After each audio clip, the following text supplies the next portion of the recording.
Wearing a well-tailored cloth made from homegrown cotton is the desire of players in the cotton value chain. This is as country's textile lint recorded a whopping $64 million in foreign exchange through the support of the Central Bank of Nigeria's Anchor Borrowers Program. This desire was expressed at the first Nigeria International Cotton Summit and Expo 2023 in Abuja. Bosadi Abel reports.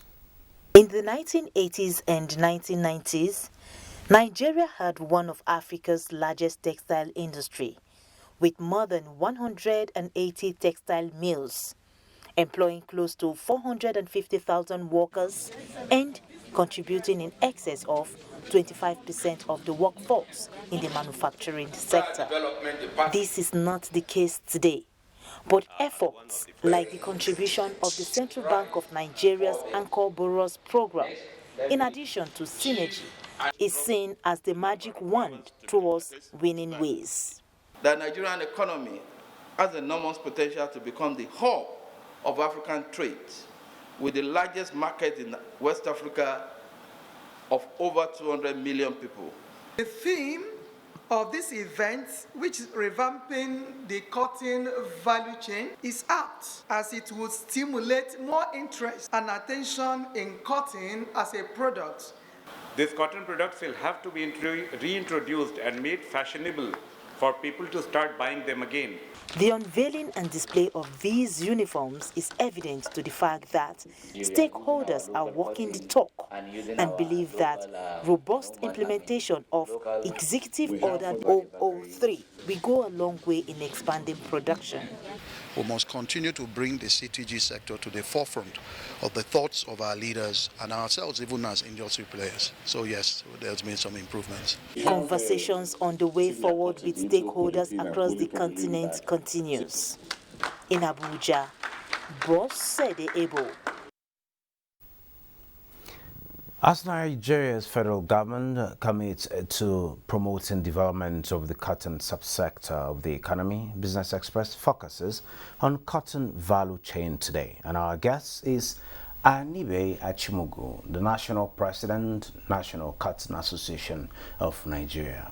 Good to have you on Business Express. Thank you for having me. Well, we keep talking cotton. What you're wearing, is it 100% cotton? Or I must confess it's not. Cotton? I must confess it's not 100% cotton. It's a blend of polyester as well.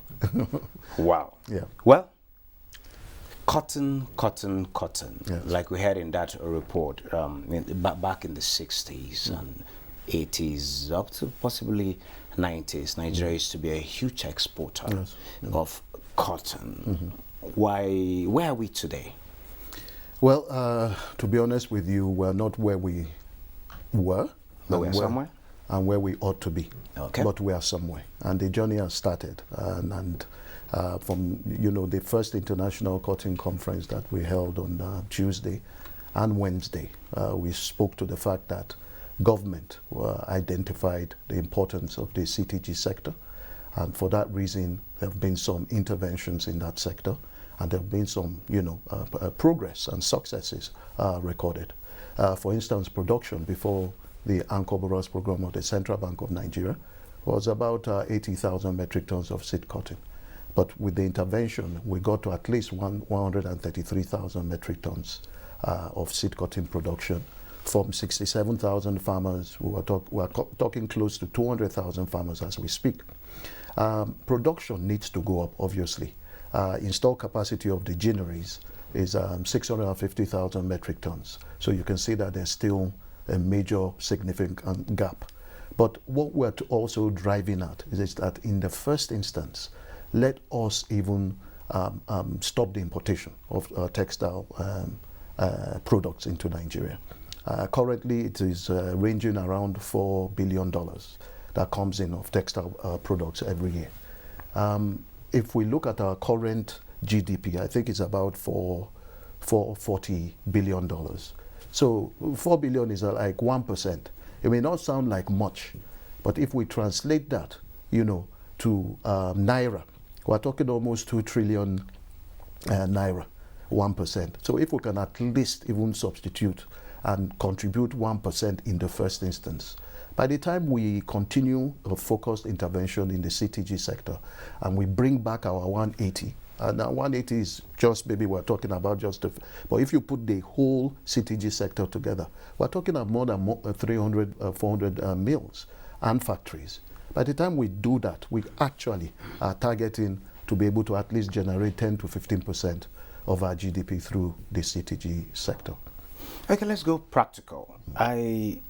At a point, I was part of a delegation that joined your group as well as the CBN under the Uncle Boras program to Kwali Local Government Council, where this seed cotton was distributed to farmers. Yes. Those farmers were, they were like, what I got from that conversation was that their fathers, their forefathers were cotton farmers. Yes. But because of the gap that was experienced over the years, it was no longer productive for them. They went into farming some other produce. Now with the introduction of the Uncle Boras program, okay, they are encouraged to go into this farming. That was like 2 years ago. Can you tell me what's the outcome of such an investment in that particular local government area vis-a-vis across the country? Well, first and foremost, I think that, yes, definitely what we tried to do was to encourage all farmers to return to cotton farming. Now, what happened in Kwali happened in initially in 24 states, and we pushed it to even 33 states by 2020. And the idea was, okay, give them the inputs that they require. Based on recommendation from the Institute of Agricultural Research, we were able to determine what exactly a farmer requires in terms of quantity inputs, quality inputs, and so on and so forth, to cultivate 1 hectare of cotton farm.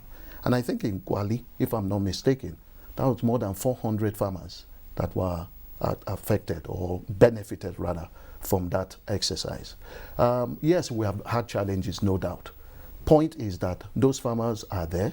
Those farmers were able to produce. Those farmers were able to be guided in how to, farm cotton or return to cotton and consider climate change, because these are factors that affect productivity as well.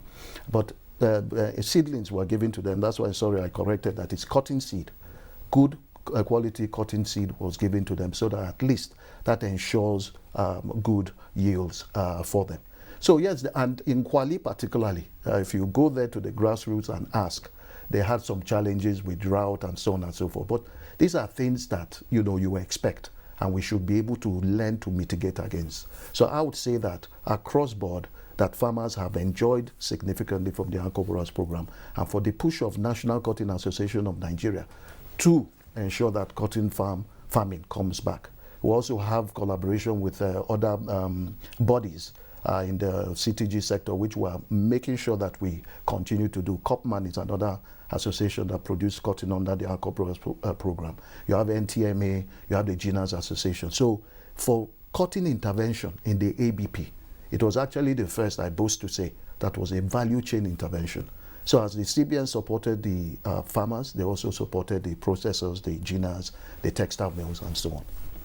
Well, in case you're just joining us, we've been talking about the cotton value chain, and I have with me in the studio the president of the Cotton Farmers Association of Nigeria, in a person of Anebe Chimugu. Well, as the conversations continue, can you tell us what is the progress so far from the farms to the ginnery processing down to possibly exports, and if we are actually processing to producing this? Well, the journey so far, and as we displayed in our program on Tuesday, where we actually unveiled the uniform services uniforms, which was sourced from the production of 2019-2020 and was processed also into fabrics before, of course, it was made into the T-shirts and uniforms that you saw. So there has been progress, because, like I said, what the intervention and what we have been trying to do is to ensure that there is synergy amongst industry players. That link must be there, and we are doing that. Like I've always said, can we do more? Definitely we can do more. So with the support you're getting, yes, the Uncle Boras is one way. It's huge. We keep making reference to the Uncle Boras. Are there other collaborations to ensure that we get to where we should, coming from where we used to be back in the years? Well, first and foremost, you know, where we, like I said, the industry players is key that we work together. Synergy is created, and that link must be maintained. Institutions like Bank of Industry, for instance, have been major supporters of the CTG sector. The NEPC is coming on board. Of course, the Federal Ministry of Industry, Trade and Investment also have like this CTG policy that they are working on, and they are going to finalize, I'm sure, before the end of this administration. So those things, if you put them together, are the kind of support systems that we need to put in place to assist us to move beyond where we are currently. For instance, I say that in West Africa, Nigeria is ranking, unfortunately, as the 7th largest exporter of cotton, because you mentioned the export. If you look at Benin Republic, our neighbor, they are doing over $600 million. If you look at Burkina Faso, in that order, they are doing $459 million. If you look at Mali, they are doing about 425, and so on and so forth. So our idea, like I've said earlier, is to ensure that we reverse the trend, the reversing of the trend of importation. The figures I mentioned of almost 2 trillion. You can imagine if we can reinvest it into the CTG sector. The advantage we have is that we are not only going to be able to export raw cotton, because we must do that because it's a low-hanging fruit, right? But because we already have the infrastructure on ground, which these other countries I've just mentioned don't have, it means that we're adding value. It means that by Nigeria, ourselves, industry players, CTG sector, should be able to clothe Nigerians. You know, we say Nigeria is predicted to be about 400 million in population by 2050. We can't continue to import. So the infrastructure is there, the value addition infrastructure is there, and I think that that is what we need to push. And I said in the first instance, even if it is just 1% we are contributing to the GDP, is a start. There is a school of thought that believe cotton is not that affordable. Cotton is expensive. Like you said, like you confessed earlier on, what we are wearing is 100% cotton. So technology has evolved. You have polyester and some other components coming from side products of petrochemicals and all of that. And those ones tend to be cheaper than materials made from 100% cotton. While the industry in Nigeria is ensuring cotton not just for exports, but cotton to finished textile for local consumption. How are you also managing the other components that kind of make this clothing of Nigerians cheaper alternative to the cotton base? Well, immediately in the first instance, we need to produce in Nigeria and utilize what we have the capacity actually to produce, to utilize. But unfortunately, there's a lot of other factors in the process that has to be imported to be able to complete the process. We talk about chemicals, for instance, not for farbing, which we still do import, but even for the textile manufacturing sector process, you know. And when you talk about the foreign exchange rate and so on and so forth, it becomes a challenge. A lot of the things that we need, for instance, can come from India. And recently in our program, the second Undersecretary mentioned the fact that they have proposed to the Nigerian government to see how we can trade using our own local currencies and so on and so forth. Those things will help. There's issue of power. It's not only in the cotton industry, CTG sector, but of course globally in the industries in Nigeria, even in our households, you know, we have that challenge. So a concerted effort, for instance, through the Ministry of Agriculture, they are talking of these special agro-processing zones, which I understand that even primary production will be supported in those zones.